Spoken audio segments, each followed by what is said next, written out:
Okay, friends, how's everybody doing out there? Today we are talking about playing solos with themes.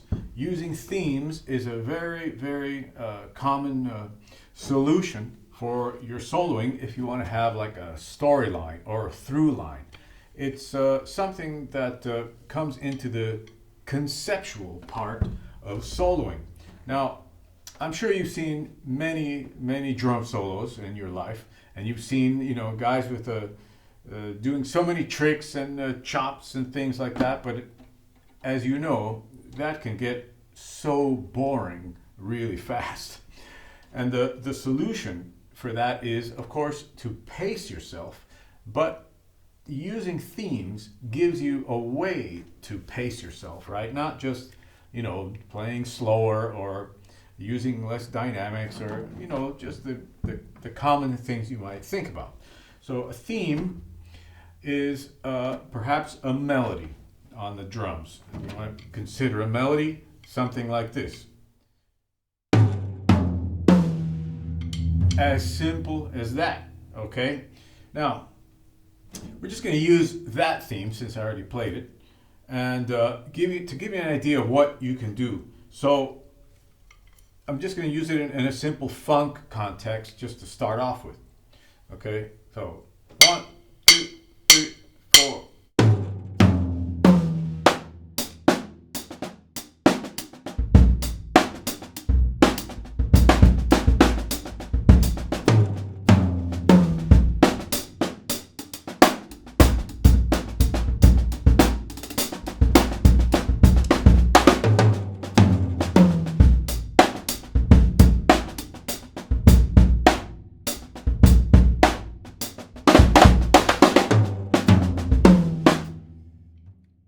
Okay, so as you can see, I'm using the theme to kind of center my ideas and give myself a space to create in between.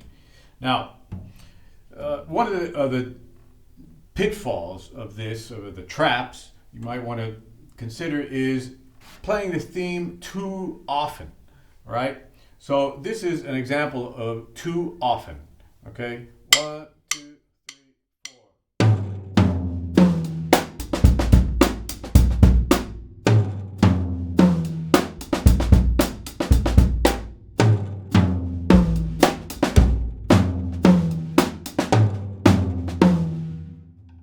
As you can see, what that does is it just paints you into a corner and you can't do anything in between. And it makes your phrasing a lot shorter, okay? So that's just some things to consider when you're using a theme. Now, a theme can be longer or it can even be short, okay? 1 and 2 and 3, and that was like almost a whole bar theme. So one thing that I really like is using really short things and putting them in there in different positions of the timeline. So if you want to use like a cowbell, for example, this is something really nice in Afro-Cuban music, and in African music you'll hear it a lot too. So it's something like this.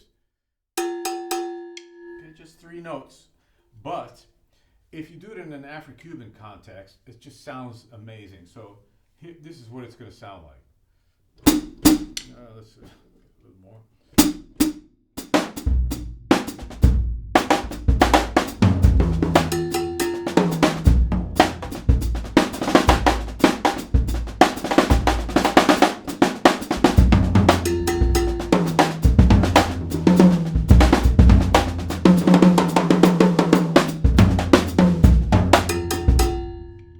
Okay, so you can see. I like that.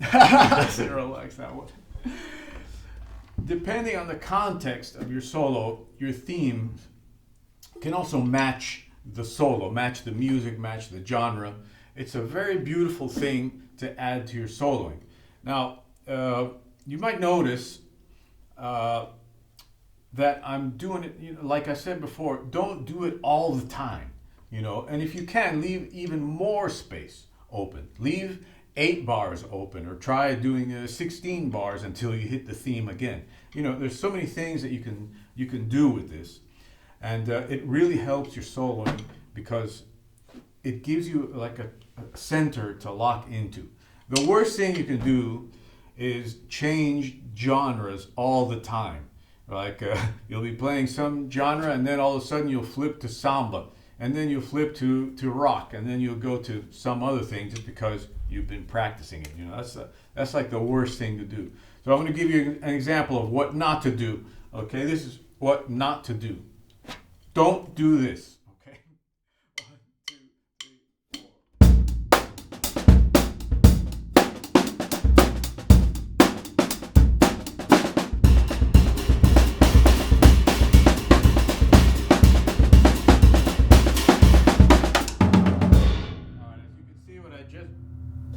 As you can see what I just did, is I just played a little bit of time and funk and then I switched to a completely different country. All right. And it gives no time for you to develop ideas. And also it totally shortchanges you because you kind of show that you don't know where to go in your soloing, right?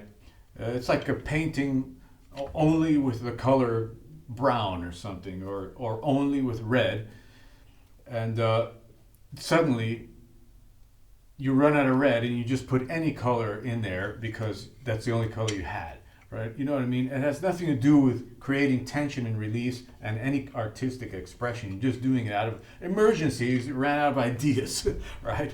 So using a theme can help you expand, even if you can only play rock, for example. Using a theme will help you extend your solos and do things more creatively. Okay, so in Brazilian music, there's many themes going on all the time, and you can use this idea in your Brazilian type of stuff too. So this is an example of a theme using samba, batucada type of thing. Let's see. Let's think of a Brazilian type of a theme, and it's going to be this.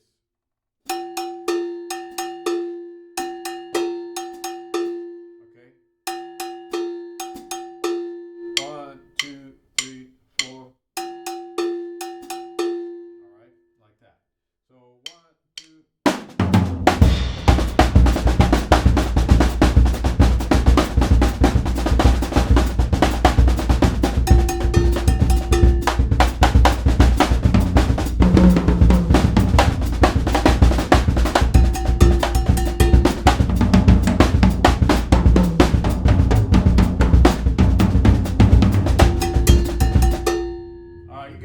You get the picture. No, wait a minute. I want to ask a question. So the theme, I love that beat. I've been hearing it since I was a kid. For me, I always felt that the theme, the main, like in classical music, you have the bottom theme, and then you have the upper theme, and then you have the melody. Now, your sticks work, your tom and snare work was melody, right? That's what I would call melody. And where the kick and the hi-hat are the bass theme. Yeah. And then the cowbell is the recurring theme. Yes. Does that make sense? Yes. So that's correct, yeah? Yeah, that's correct. Because the real theme is shake your butt. Right? Could be. And what I mean is like that hi-hat and bass drum groove is so immediately you see Carnival. Right. Or old grandma and grandpa dancing in the kitchen. So the cowbell, as you said, absence makes the heart fonder. Yeah, so it's like even when you say to somebody, I love you too many times, it becomes meaningless. Yeah, meaningless. Exactly. But the opposite of what you've been saying is true too, just by this example, where that you have the fundamental theme, which was for me the bass and the hi-hat. Yeah. That works, right? Yes. But because it's so not disturbing the melody, the song. Right. It's the foundation the song sits on. Yeah, so that's a very good observation actually, because I mean, without having any like context in music, say you're on if you're doing a Brazilian gig, suddenly you'd break into a thing like this, right? And that's the obvious place to go.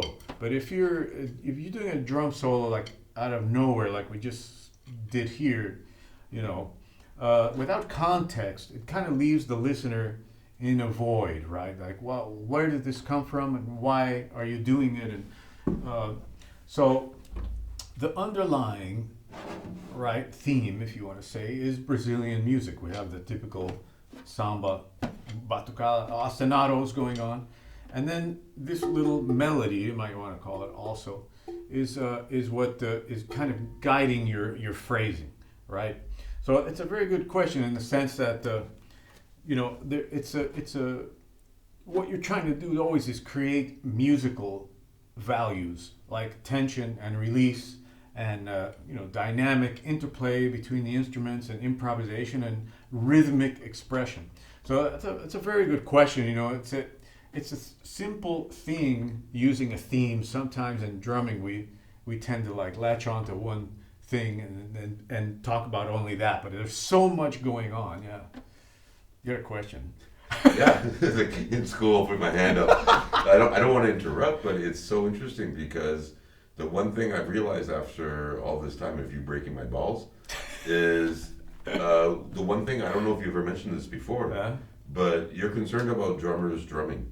Yeah. And you're concerned about sharing knowledge of musicality. Yeah. Not just chops or technicality. Exactly, yeah. But there's a reoccurring thing that is very predominant today for me, I don't know why, is that you're actually truly concerned about the listener more than the actual drummer. Well, and in the end, if you're playing music for yourself, that's really good. That's valid on its own. Yeah. But in general, music is to be shared. Yes. And you have the listener's concern. More, like these themes you're talking about. Yeah. Is hammering a theme into somebody's head is aggressive. Yeah. Or giving them what you just showed is actually giving them a place of comfort to enjoy your drumming. Yeah, I mean, it is about communication after all, and if you can communicate in an effective way, it not only helps your expression, but it helps conceptually whoever's let's say take a step back from the audience for a moment and just consider your bandmates. If you're communicating within the band, then that's also very important because you want them to be able to. Well, first of all, you want to function as a unit. Not just a drummer and with the band as your playback track, which I've seen a lot of guys unfortunately fall into that trap too. They think the band is just a playback for them, and they do a fill whenever they want, and nothing to do with structure and stuff like that. So if you are able to express yourself, that expression will naturally come through to the audience and they can enjoy it as well. You know what I mean? So, sorry, this is a disaster. I totally hijacked this video. No, that's good though. But it comes back to the 3 M's. Yeah. Yeah. Myself, my band, and my audience. Okay. Yeah. No, what I'm saying is that the end goal is, I hate to say it, joy. Yeah. And so if you're playing something that is actually interesting to yourself, not just to your upper ego, but to yourself, it's interesting. Yeah. And you're thinking of the consideration of the unit you're with. Yes. Be it a duo, trio, or full band. Yeah. And then that communication and respect will be delivered to the audience, and Absolutely. then everybody wins. Right. Yeah. Right. Okay, it's all. It's not, Absolutely. Back to you, Phil. No, I like this format, the live feedback in the moment, because it gives you guys a chance, if you're wondering the same thing that Cyril was talking about, give you a chance to see dive deeper into the subject in the moment. Which actually we're thinking about doing a live streaming event very soon. Actually, I was thinking about it. I didn't tell Cyril yet. But I want to do a live streaming event so that we can get all you guys to participate like Cyril just did. That would be really nice. Who's going to hold the censor button? Censor? You know. Oh, because... Anyway, hey, back to soloing. You going to change the title of this video, or are you going to keep it soloing? No, who knows what the title will end up as, but it'll be great. Themes, soloing with themes. It's a great title. So,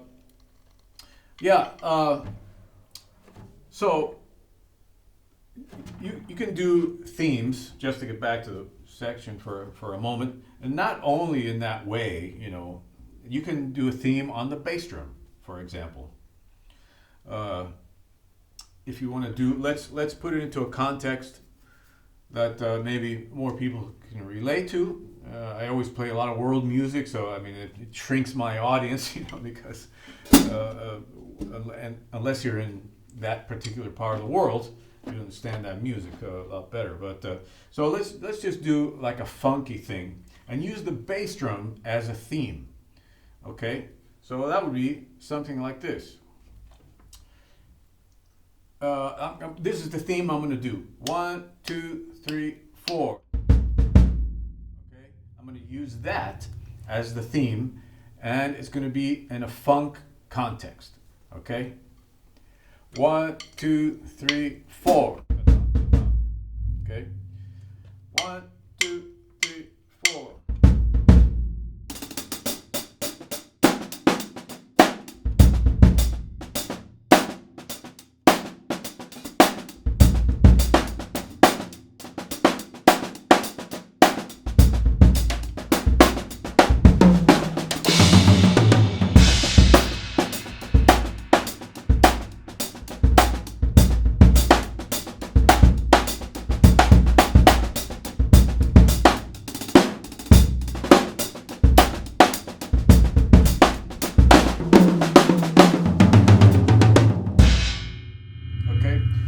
So you get the picture. You have a little theme, and then you play inside of it. You play around it, and you always reference it. They could take longer, like spaces. I did it right here, basically every 2 bars, but you can do it every 4 bars or whatever you want. It's a really important issue. Okay, Cyril's got his hand up again. Can you move the theme around? So whatever one you choose, or new example of moving the theme around the kit. Oh yeah, totally. Okay, well there you go. Absolutely. Request submitted. Request submitted. He wants to hear the theme moved around the kit. Okay, which one? An Afro-Cuban one? Up to you. You're the drummer. Okay, let's do the Afro-Cuban one. I'm just doing the clave here with the left, and the hi-hat with the left foot. We're just going to use that same thing. Okay, that for the theme. So.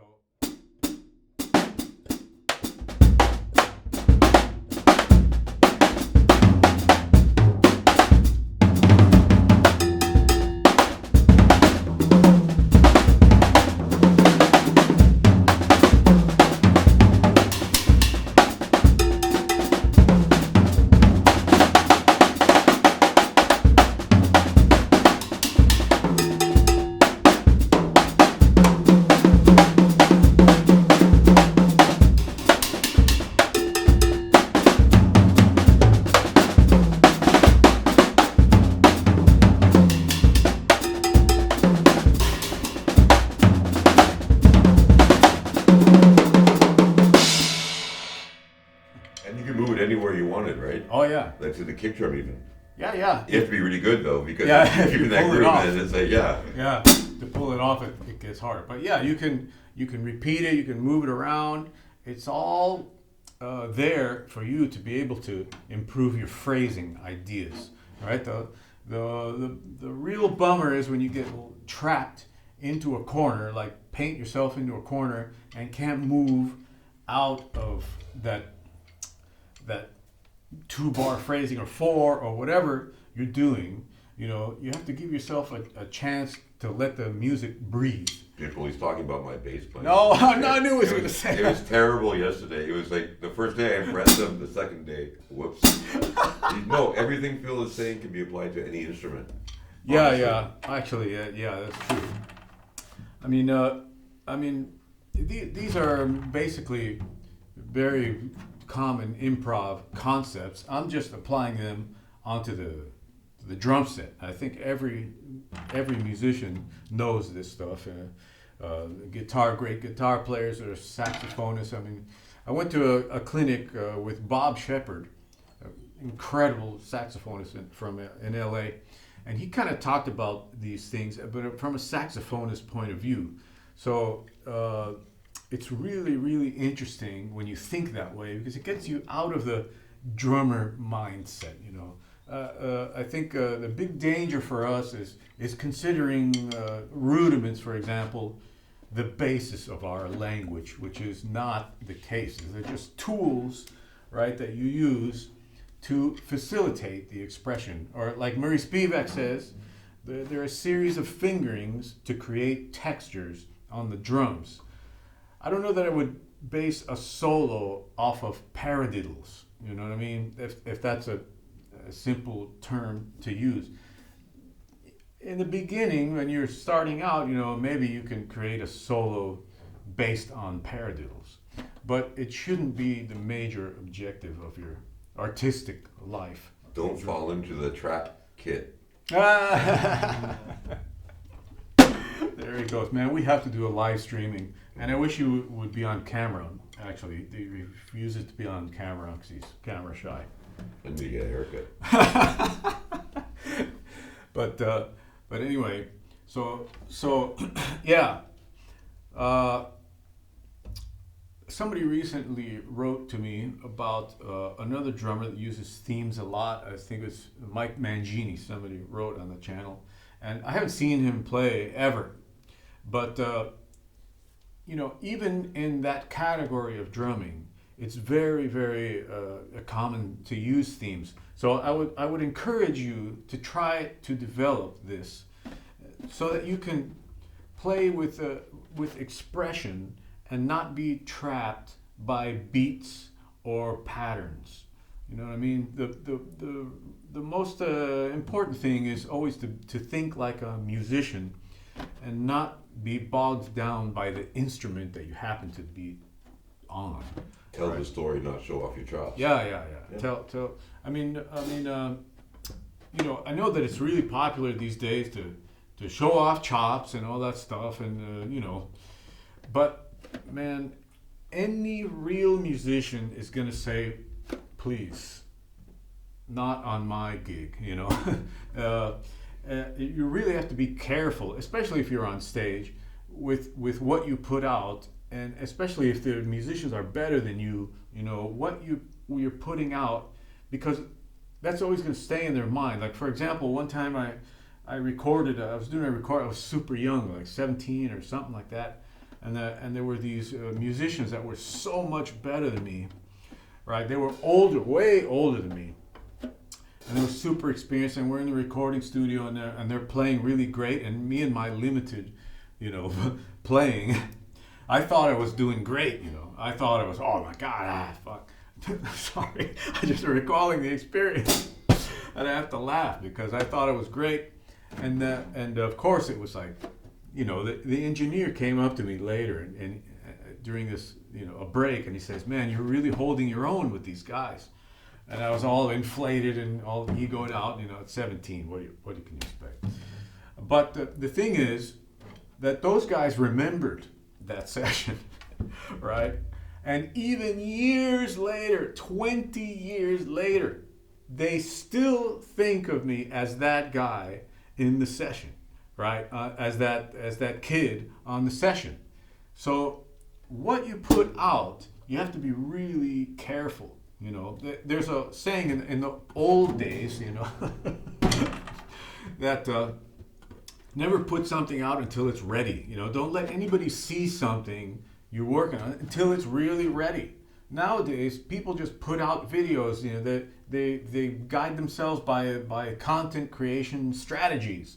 Like, oh, I just gotta put out a video. I'm just gonna put out this beat, right? And it's not good. It's just whatever, mediocre. But I got a lot of views because there's maybe there's other people in the position I'm in at the moment. I'm just learning drums, so it's like a validation thing when other people watch your videos. But the problem is that guys that know what they're doing are going to see that video, if they ever see it, and then judge you for that 20 years down the line.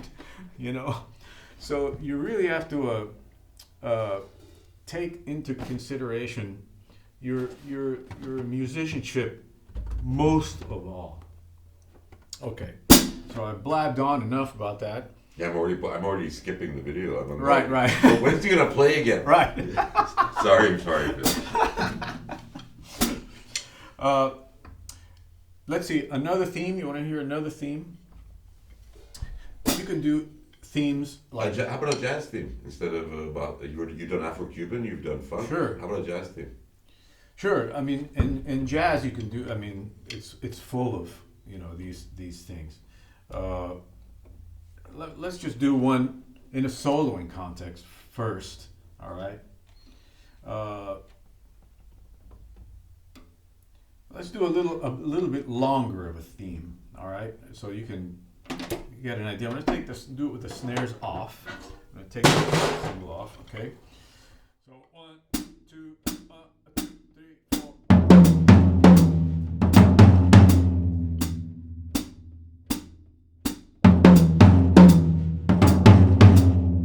Okay, that's going to be our theme. Boom, boom, boom, boom, boom, boom, boom. Okay, now watch how I'm going to use it. 1, 2, 3.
So More. yeah.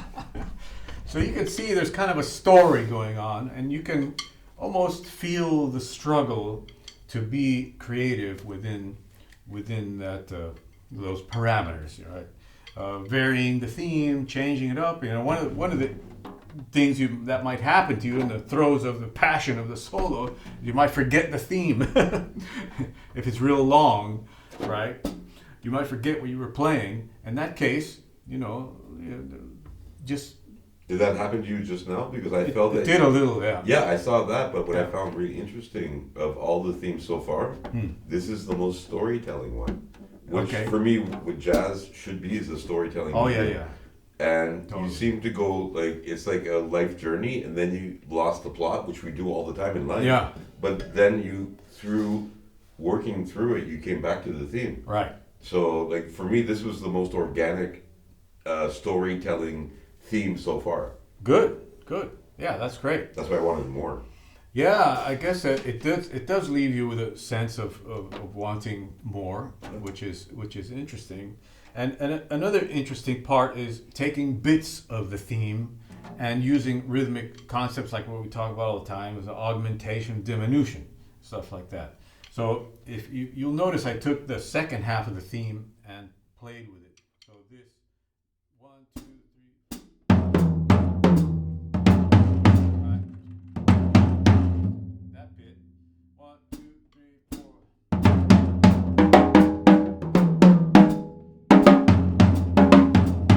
Right. So I just did it there in a bunch of different ways, but I'm quoting that theme and just spreading it around. and you can use diminution concepts. So like this: 1, 2, 3, 4.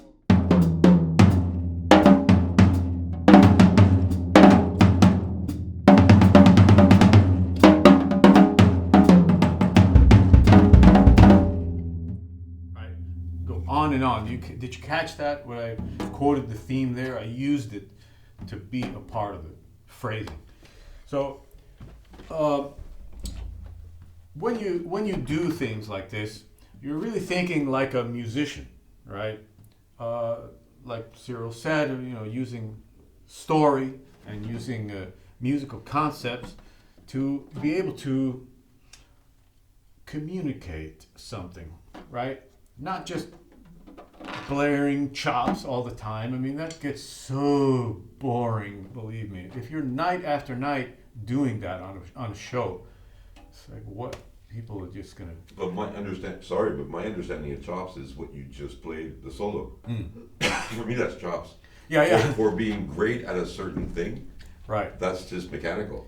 Yeah. But is that right or wrong? I mean, I'm using the word chops in the wrong way. No, that's how a musician would use chops, But in general, what I mean, now the word chops has gotten so distorted. It means playing really fast or fast stuff. Yeah, the kids now, the school, we were talking about this with the children at school, and they're learning by songs by fragmented sections. Instead of learning the whole song and understanding the meaning of the song. Weird. So they learn this part, this part, this part, this part. Mm-hmm. And they really get into the point of going, get through this, get through that, get through that. And I started talking to the kids and I said, you guys are so much more better technically than I could ever be. And at this age, but do you understand the story of the song? Right. And they're like, huh? Yeah, right. And they were playing like 70s rock and shit like that. Oh my God. And I was like, oh wow. And then I realized, I looked at their parents and though, maybe the parents don't want them to know the meaning of that song. That could be true. But, yeah. That's funny, man. Well, A half an hour, you me babbling. I wonder if this gets any views. you never know. It could be. It could. I mean, there's a theory on YouTube that podcast style things are very popular right now, and people are listening to those things a lot. And there's podcasts that last for 2 hours or 5 hours or whatever. Yeah, very true. So it's interesting, this type of format. I mean, I would even love to get more people in here to have more interaction. But Right we're now, going to do a live stream. just the two of us. It's the two of us. It's me and Cyril. Just I kidding. actually like that Cyril is a bass player and plays guitar. He's a musician, so not just a drummer. So his questions are very relevant to what we're trying to do here, which is great. So without any further ado, you want me to play something else? Oh, play out for sure. All right. Let's see. How about maybe something drum and bassy? Because I haven't done that in a while. Cyril cringes when I do the drum and bass stuff. No, I don't. It's just that it should be bass and drum. That's why. Okay, so this is going to be my theme for the drum and bass little solo I might do here. It's just going to be this. Do it slow first. 1, 2, 3, 4. Okay, 2, 3, 4. Okay. So this is it basically. Let me see if I can do it first. That's going to be it. Okay, here we go.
the general idea. You could hear that little thing in the snare drum part. And I guess one of the dangers with that is that it's starting on the 1, right? So if you resolve a phrase and do a crash, then it's really hard to do that again on the 1. So you have to wait for it to cycle out and then you come back and do it again. So there's, all these little things, these issues that you should get used to. See, Cyril smoking, I always tell him, stop smoking, and that's what happens. So anyway. Oh, well, interesting question. This video is long enough already. Yeah. But you said it goes on the 1. Yeah. Dot, dot, dot, and dot, dot, dot. Now, can you modulate? I don't know if the word in drumming is modulation. Yeah. Can you modulate where it hits? Sure. Where it lands? Sure. Can you do a little, just simple, nothing fancy? Sure. Modulating like on the first, the first section. Sure. Do it on the 1, the second one do it on the second, then on the third, then on the fourth. If you move it over by 1/8 notes instead of like this, 1, 2, 3, 4. It's gonna sound like this. 1, 2, 3, 4. Right? Da da da da da. And if you keep on evolving that, Yeah. because it really, for me, it's more interesting. Yeah. On the and, it's gonna sound like this. 1, 2, 3, 4. Right? 1, 2, 3, 4. So on the downbeat, 1, 2, 3, 4. The E, and, right? So you can do things like that. You can definitely shift it around, and that's really cool too. And you can put it on the bass drum. You can do any type of thing you want. I guess the main issue is to have it in mind when you're playing. Okay. If you do that, was it separate hands for the first one and the second one, or separate the notes? Because I always find that single sticking is good for really coda. We Koda. When you really want to get something across to the audience, single sticking is really good. Yeah. When you want to bring them in, when you want to reel them in, double sticking for me is always more interesting because of the difference in the transients between using both hands instead of one. Does that make sense? I'm not sure, but like what you're playing right now is with your snare hand. We'll call your snare like Yeah. da da da da da da. If you did it on the snare, da da da da da da. With two hands. Well, I think that you can do stuff like that depending on the type of solo that you want to, or there's different types of solo. Like for example, there's open solo, there's a time solo, there's a soloing in ensemble figures, soloing over a groove, and soloing over a vamp. So whenever you go to this is a really super drum nerdy technical thing, but perhaps if you take your hands and play this with two hands, then you have to stop the time. So what happens is the tension gets like funny, right? So if I'll just give you an example, okay? Super drum nerdy stuff here. Okay, 1, 2, 3, 4.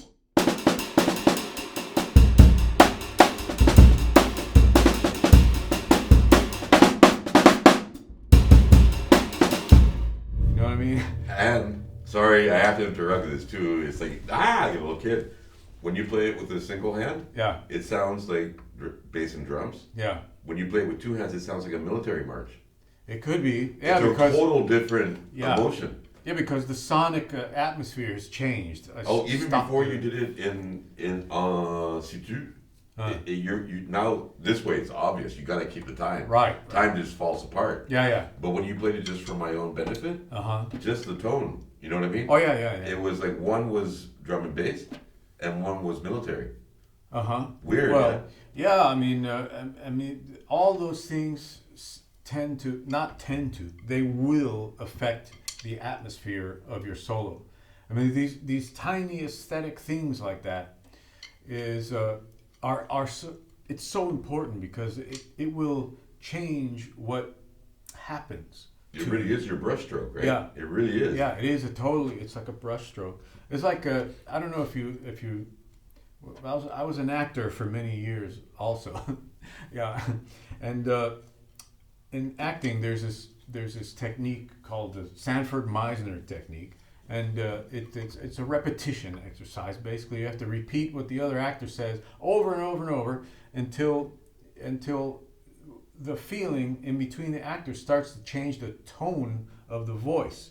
So if you say, you know, I like coffee, the other guy says, I like coffee. And you repeat, I like coffee, back and forth until either you start changing just out of boredom or because you get annoyed and something like that. And then you can even arrive to a point where you're screaming, like, I like coffee, right? Sounds like a typical conversation between you and me. Yeah.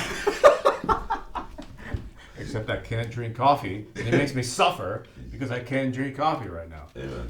Anyway, but so in art, those types of things, those little nuances are very, very important, you know.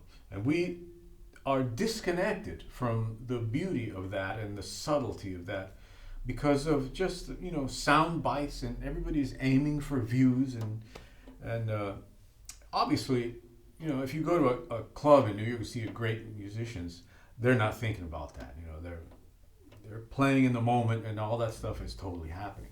But in the context of when you're learning, you know, your instrument, these are all things that are super important to consider, right? So, I mean, how do you teach that without it becoming something that is not conducive to going through a platform like YouTube? You know, you really have to have dedicated players to want to listen to that, sit through it and listen to it, you know. So, yeah, that's my thoughts for today, and I hope you enjoyed this. It's a really beautiful thing to think like this, and it's, you know, going to make a huge difference in your playing. So, thanks for watching. See you next time. Hi folks, it's Phil Maturano. I'm here to tell you about my new rhythm course. This course is meant for all musicians. It's going to give you a series of exercises using your body to absorb rhythmic cycles. Rhythmic cycles and the melodies of rhythmic cycles are the keys to your understanding about rhythm in a profound way. In a way that you're going to be able to apply it into music in a very practical and creative way. There's never been a study like this before, and I think you're going to be very happy once you get into it. There are 4 major rhythmic cycles that are essential in Western music. Do you know what they are? If not, it's time to come over and join us. Join us on my lesson site where it's all taking place. See you there.